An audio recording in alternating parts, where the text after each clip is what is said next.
असे कोणते कारण आहे की गणपती बाप्पाचे हजारो मंदिर असून सुद्धा अष्टविनायकाचे 8 मंदिराला एवढे धार्मिक महत्व आहे? अष्टविनायक म्हणजे गजाननाचे 8 दिव्य रूप. हे 8ही मंदिर गणपती बाप्पाचे एक दिव्य यात्रेशी संबंधित आहे.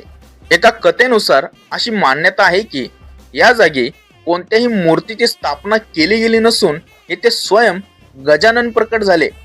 त्यामुळे या जागेला सिद्धपीठ असे म्हटले जातात.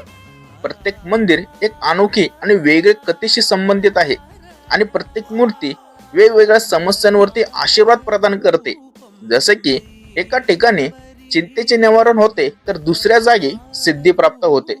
या गजाननाचे यात्रेचे वैशिष्ट्य म्हणजे ही यात्रा मोरे गावापासून सुरू होते आणि त्याच जागी समाप्त पण होते. जर का तुम्हाला तुमच्या सर्व मनोकामना व समस्यांवरती निवारण मिळवायचं असेल तर अष्टविनायक यात्रा करायला विसरू नका. कारण का अष्टविनायक यात्रा म्हणजे केवळ मंदिराचे दर्शन नव्हे तर आपल्या गजाननाचे 8 दिव्य शक्तींचे आव्हान करणे. माहिती आवडल्यास चॅनलला सबस्क्राईब करा. धन्यवाद.